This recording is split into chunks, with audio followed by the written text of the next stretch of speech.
Assalamualaikum warahmatullahi wabarakatuh. Bagaimana kabarnya hari ini? Semoga semuanya dalam keadaan sehat ya. Pada pembelajaran proyek IPAS kali ini, kita akan belajar mengenai dampak kemajuan teknologi informasi terhadap pendidikan formal menengah di Indonesia. Sebelumnya, Ibu akan menyampaikan tujuan pembelajaran pada materi kali ini. Tujuan pembelajaran yang pertama yaitu setelah siswa melalui proses pembelajaran ini, siswa mampu memahami dan membuat teks informasi. Tujuan pembelajaran yang kedua yaitu siswa mampu mendeskripsikan kejadian dan fenomena. Selanjutnya, siswa mampu melaporkan percobaan atau peristiwa ataupun pengamatan. Tujuan yang keempat yaitu siswa mampu menyajikan dan mengevaluasi data. Tujuan yang kelima, siswa mampu memberikan penjelasan dan menyajikan opini atau klaim sesuai dengan lingkup bidang keahliannya. Sedangkan tujuan yang terakhir adalah siswa mampu memahami serta membuat teks multimedia seperti bagan, grafik, diagram, gambar, peta, animasi, dan media visual. Untuk memulai pembelajaran pada materi ini, coba kalian bandingkan kedua gambar yang nampak pada layar. Apa yang tergambar dalam benak kalian setelah melihat gambar di samping? Ada yang bisa memberikan pendapat? Ya, gambar di samping menampilkan dua model pembelajaran di kelas pada zaman yang berbeda. Gambar pertama, atau gambar di bagian atas, menunjukkan model pembelajaran konvensional di dalam kelas, di mana media pembelajaran yang digunakan masih menggunakan papan tulis dan kapur. Sedangkan pada gambar kedua atau gambar bagian bawah, menampilkan model pembelajaran di kelas pada masa sekarang, di mana media pembelajaran yang digunakan bukan hanya papan tulis, namun juga menggunakan smart screen atau papan pintar. Kedua gambar tersebut menunjukkan adanya perbedaan pemanfaatan teknologi dalam pembelajaran. Teknologi informasi sangat diperlukan, tidak hanya dalam dunia pendidikan, namun sudah merambah pada semua bidang kehidupan manusia. Dalam dunia pendidikan, penggunaan teknologi memiliki dampak yang luar biasa dan sangat luas, sehingga mampu memberikan warna atau wajah baru dalam dunia pendidikan yang sering kita dengar istilahnya yaitu e-learning, online learning, computer-based learning, distance learning, web-based learning, maupun virtual classroom. Dari semua terminologi tersebut, semuanya mengacu pada satu pengertian yang sama, yaitu pendidikan berbasis teknologi informasi. Di Indonesia, jumlah pengguna internet tiap tahun mengalami peningkatan yang cukup besar. Dari grafik kita bisa melihat bahwa pengguna internet tertinggi berada pada usia 13 hingga 18 tahun, disusul oleh usia 19 hingga 34 tahun, di mana usia 13 hingga 18 tahun berisi anak-anak pada jenjang pendidikan menengah.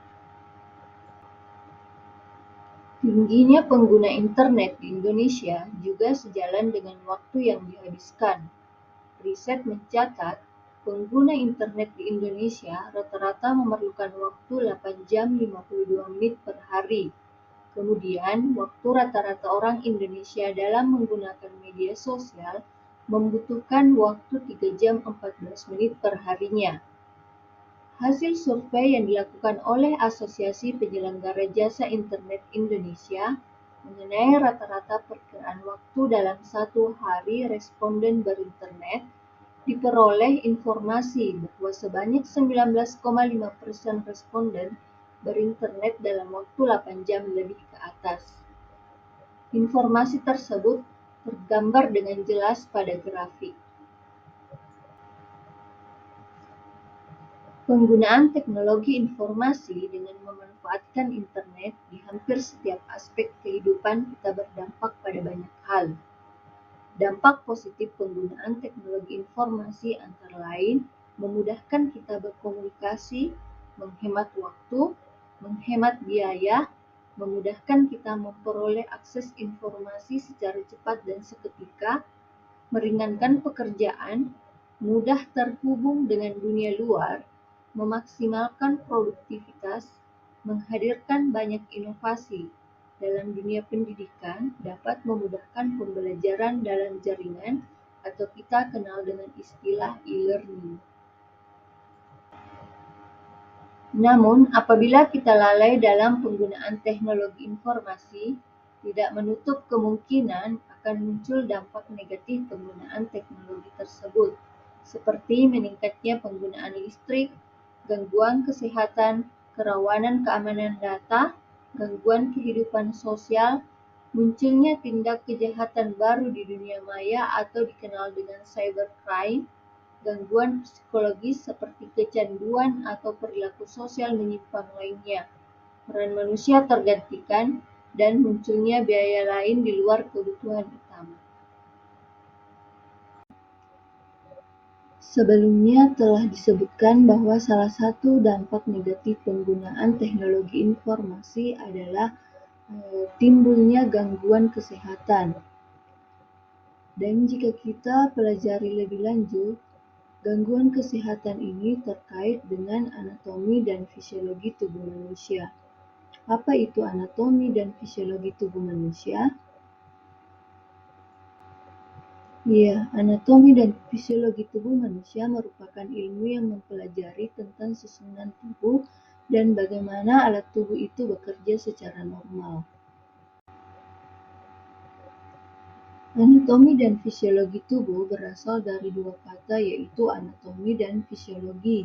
Anatomi adalah ilmu yang mempelajari bentuk dan susunan tubuh, baik secara keseluruhan maupun bagian-bagian serta hubungan alat tubuh yang satu dengan yang lain. Sedangkan fisiologi adalah ilmu yang mempelajari faal atau pekerjaan dari tiap-tiap jaringan tubuh atau bagian dari alat-alat tubuh. Salah satu gangguan anatomi dan fisiologi tubuh yang dapat terjadi akibat penggunaan teknologi informasi yang berlebihan itu dapat timbul pada sistem gerak manusia. Sistem gerak pada manusia terdiri dari rangka dan otot. Rangka tubuh manusia disusun oleh 3 jenis jaringan, yaitu tulang keras, jaringan tulang rawan, dan ligamen. Pada gambar dapat kita lihat macam-macam tulang rawan. Tulang rawan ini terdiri dari 3 macam, yaitu tulang rawan hialin, tulang rawan fibrosa, dan tulang rawan elastis.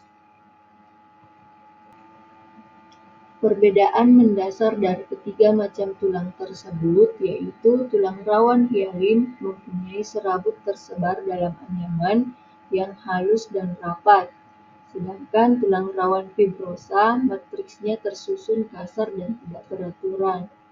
Dan tulang rawan elastis susunan sel dan matriksnya mirip tulang rawan hialin, tetapi tidak sehalus dan serapat tulang rawan hialin.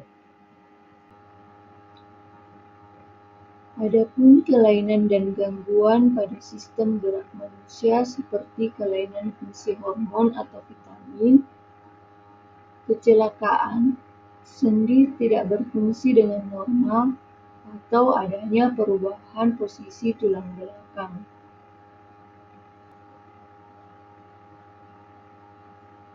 Penggunaan teknologi informasi seperti gadget pada anak remaja yang dapat berlangsung hingga berjam-jam dengan posisi tubuh yang salah itu dapat menyebabkan perubahan posisi tulang belakang. Dan ini merupakan salah satu dampak negatif dari penggunaan teknologi informasi.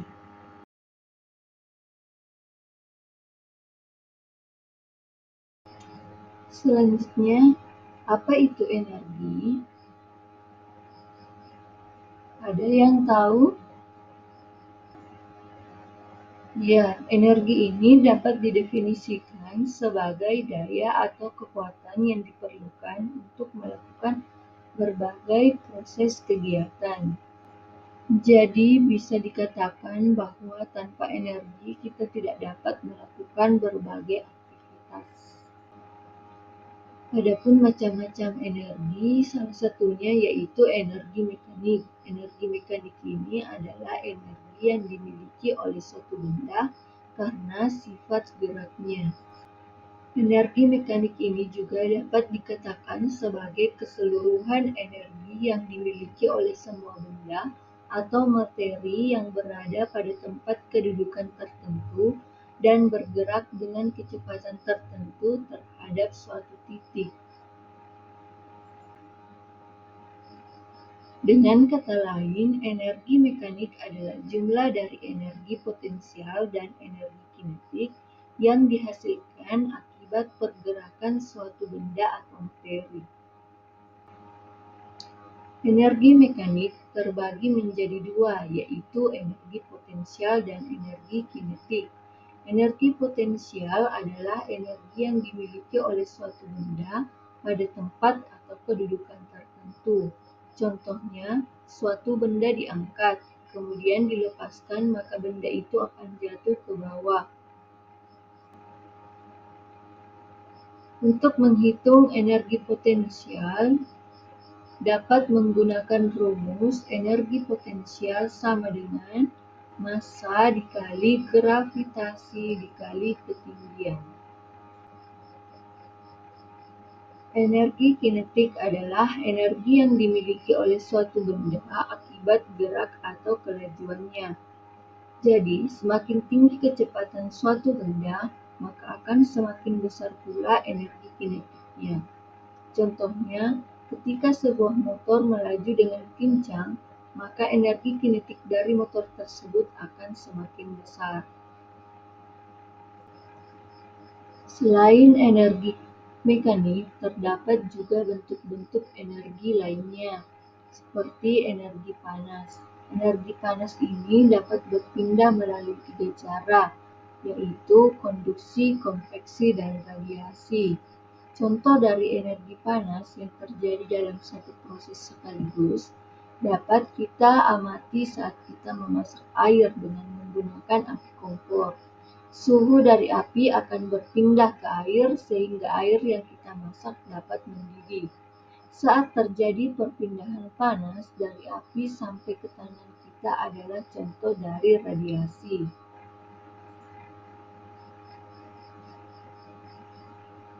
Perpindahan panas dari panci sampai ke tangan melalui pegangan panci adalah contoh terjadinya konduksi, sedangkan mendidihnya air dalam panci merupakan contoh terjadinya konveksi. Selanjutnya adalah energi bunyi. Energi bunyi ini adalah energi yang dihasilkan dari partikel-partikel udara yang berada di sekitar sumber bunyi. Namun tidak semua bunyi yang dihasilkan akan terdengar oleh telinga kita. Semakin kuat getaran yang dihasilkan oleh benda tersebut, maka akan semakin besar energi bunyi yang dihasilkan. Contohnya, saat kita memukul lonceng dengan keras, maka getaran yang dihasilkan akan besar, sehingga otomatis bunyi yang dihasilkan juga akan keras. Sedangkan energi cahaya adalah energi yang dihasilkan dari benda-benda yang memancarkan cahaya atau energi yang menghasilkan sumber cahaya. Contohnya adalah energi cahaya dari matahari dan cahaya yang keluar dari lampu. Bentuk energi selanjutnya yaitu energi kimia. Energi kimia ini adalah energi yang terkandung dalam suatu zat yang membentuk proses reaksi kimia untuk selanjutnya diubah menjadi energi tertentu. Atau dengan kata lain, energi kimia ini merupakan energi yang dilepaskan selama proses reaksi kimia. Contoh dari energi kimia adalah zat makanan yang kita makan akan bereaksi menjadi energi bagi tubuh. Selain energi-energi yang disebutkan sebelumnya, juga terdapat energi listrik. Energi listrik ini adalah energi yang timbul sebagai akibat perpindahan muatan-muatan listrik. Energi listrik ini adalah jenis energi yang paling banyak digunakan dalam kehidupan sehari-hari. Misalnya, menghidupkan alat-alat elektronik yang ada di rumah kita.